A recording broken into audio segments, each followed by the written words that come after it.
Fala galera, tô aqui de volta para fazer mais um vídeo analisando algumas cenas de Breaking Bad do primeiro episódio da primeira temporada, tá? A gente já fez 2 aqui no canal e vou fazer o terceiro.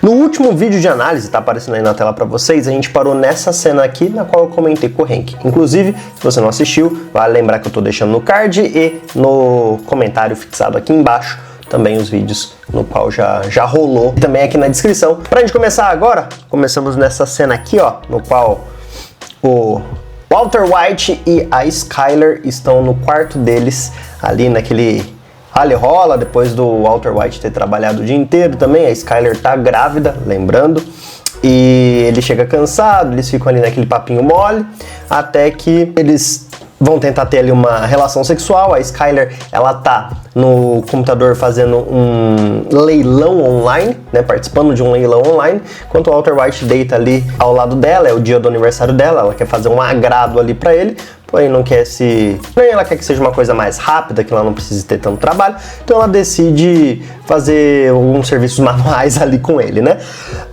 Mas mostra uma relação de um casal um pouco mais degradada, né? Por quê?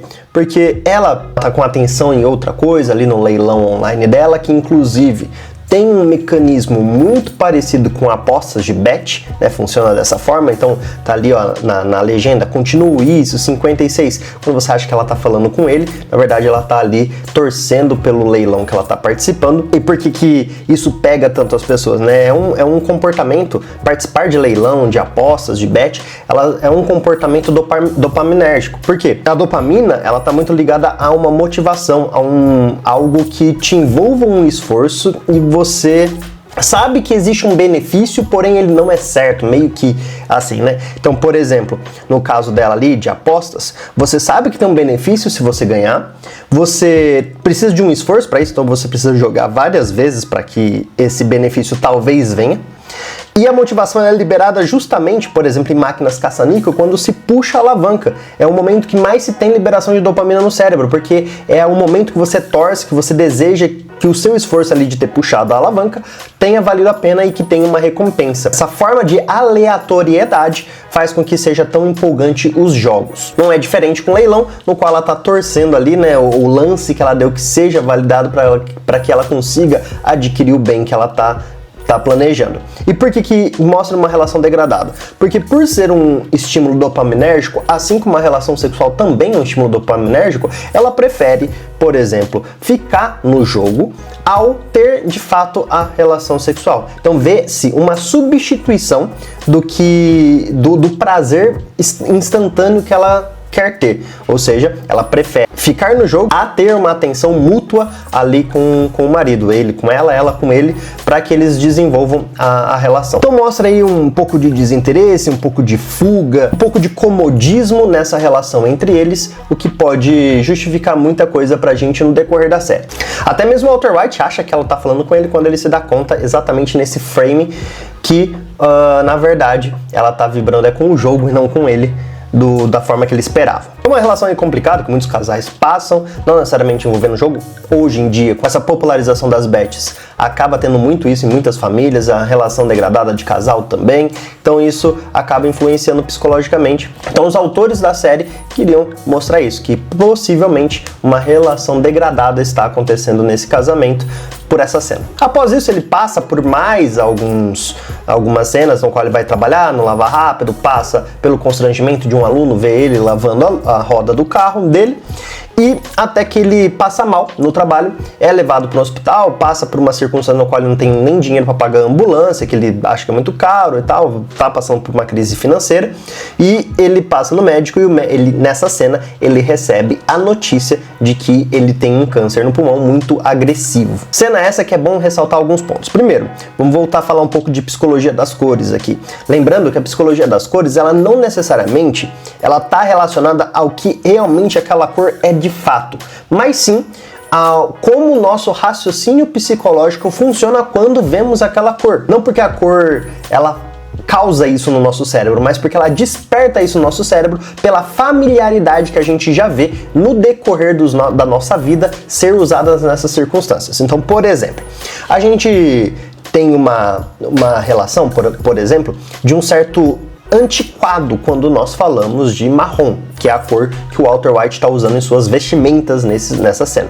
Por quê? Antiquado porque muita gente foi para casa de vó, de vô e tem-se mobílias de madeira muito antiga, então a gente recebe um pouco dessa parte antiquada, associa um pouco dessa parte antiquada ao marrom. E a cena do marrom aqui nas roupas dele quer remeter um pouco isso, que o Walter White é uma pessoa mais velha, mais antiquada, que tem alguns princípios mais antiquados, e tudo isso vai se desfazendo ao longo da série da forma que ele pensa. Por exemplo, quanto ao uso de droga e fornecimento de droga, que, pelo que é montado até então para ele, não é um homem que se prezou por fazer coisas erradas durante a vida dele, então ele tem ali os valores dele mais antigos. Então o marrom vem um pouco com isso, mas também é a cor do apodrecimento na natureza, né? Do outono, por exemplo. O outono ele tem cores terrosas, marrom, envolve, ele tem uma relação com o apodrecimento, porque quando as folhas apodrecem e caem das árvores, elas ficam marrom também. Então esse marrom também mostra o apodrecimento do próprio corpo do Walter White, né? Que tá tendo ali um câncer sendo desenvolvido nele, e para isso acaba tendo o corpo apodrecendo, tá? Envelhecendo e morrendo. Marrom também é a cor do deserto, na qual a ambientação da série se passa, lá no deserto de Albuquerque, se eu não me engano, no Novo México. E o deserto tem essa coloração mais terrosa, mas marrom não tão escura quanto tá aqui na jaqueta dele, mas também uma sensação de sozinho, de vazio, né? Toda essa relação com o marrom também existe. Foi muito bem colocado aqui pelos produtores da série, essas tonalidades marrom. Ele também aqui, nesse momento, ele tá num efeito de negação. Por que de negação? Temos duas partes aqui para falar de negação. Por exemplo, na parte, eu não sou psicanalista, mas Freud fala sobre negação, que é um mecanismo de defesa. Então, quando se tem algo, de acordo com as teorias de Freud, quando se tem algo que seu ego não é capaz de lidar, o ego é a pessoa em si, né, digamos assim, a mente dela prioritária que vem para o mundo. Quando o ego ele não aguenta alguma situação, ele usa mecanismos de defesa para se proteger. E um desses mecanismos de defesa, existem vários, uns 9, 10, um desses mecanismos de defesa é a negação, no qual a pessoa nega a realidade e vive numa fantasia. Por exemplo, no caso do Walter White, ele tá ali abismado com a notícia que ele recebeu, pensando em todas as dívidas que ele tem, pensando na esposa que tá grávida, no filho que ele tem, com um câncer muito agressivo que pode causar a morte dele. Então ele fica preocupado com essa situação e o ego dele, o subconsciente, né, trazendo aí para a linguagem psicanalista, o subconsciente dele não quer que ele lide com isso naquele momento, então usa-se um mecanismo de defesa no qual ele vive ali na fantasia dele, dentro da cabeça dele, tanto é que ele tá observando, na verdade, uma mancha de mostarda que tem no jaleco do médico, e inclusive ele pergunta se era uma mancha de mostarda, e o médico fala, sim, é uma mancha de mostarda, talvez do meu almoço, mas você prestou atenção no que eu te falei? Ele, sim, prestei.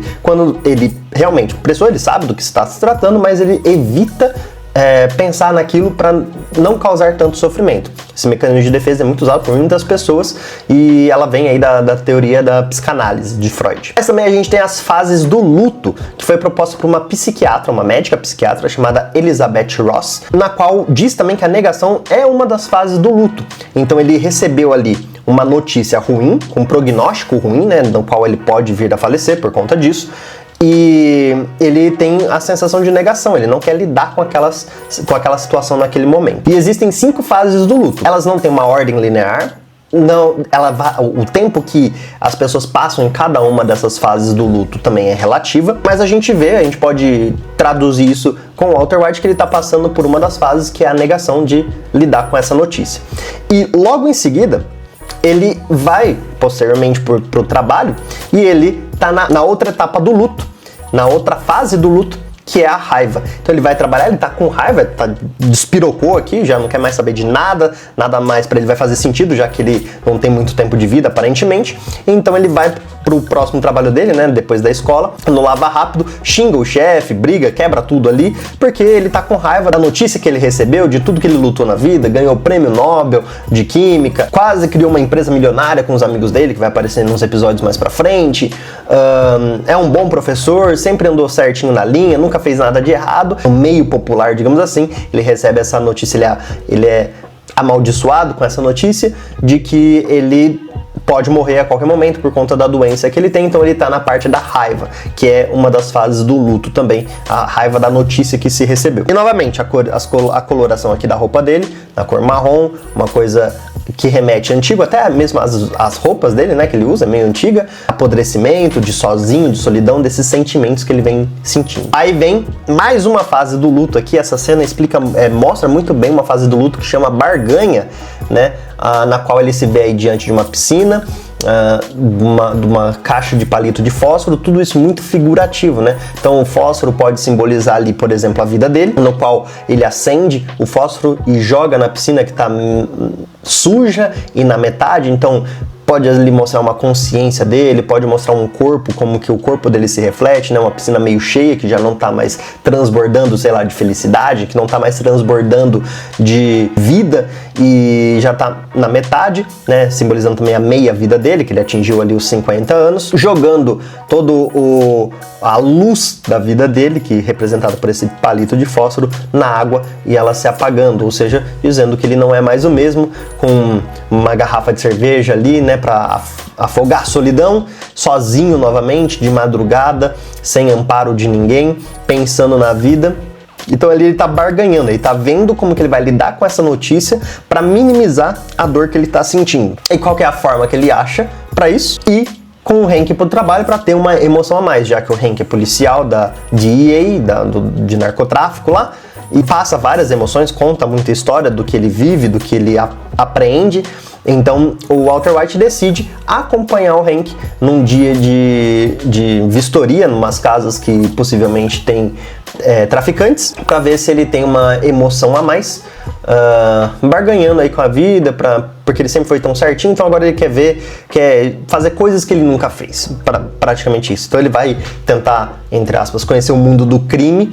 A gente sabe que o que se desenrola a partir daí, né? Então tá aí ele no carro, junto com o Hank, com o parceiro do Hank. Eles foram investigar uma casa na qual tem um laboratório de metanfetamina, todos protegidos, com colete à prova de bala. Vai se desenrolar aí a possível aceitação também, que é uma das fases do luto. Bom, fizemos 6 cenas, espero que vocês tenham gostado desse vídeo, assim como dos outros, e espero que vocês assistam, terminem esse e depois assistam os outros. Quero deixar também um abraço especial pro meu guia lá de férias que eu passei no Maranhão, o Glaucio, que me acompanhou na viagem e me reconheceu, mesmo a gente sendo um canal ainda iniciando, um canal ainda começando, ele disse que me reconheceu dos vídeos do YouTube. Então, grande abraço, Glaucio, e para todo mundo que estava na viagem em São José do Ribamar, todo mundo que me conheceu lá e que decidiu seguir o canal porque gostou dos assuntos. Desejo beijos e abraço para também a todos os inscritos. Espero que vocês tenham gostado. Não se esqueçam de deixar o like aí no vídeo para dar uma força. E se puder, deixar um comentário aí com suas impressões, também ficarei muito feliz. Então beijos e abraço a todos, até o próximo vídeo e tchau.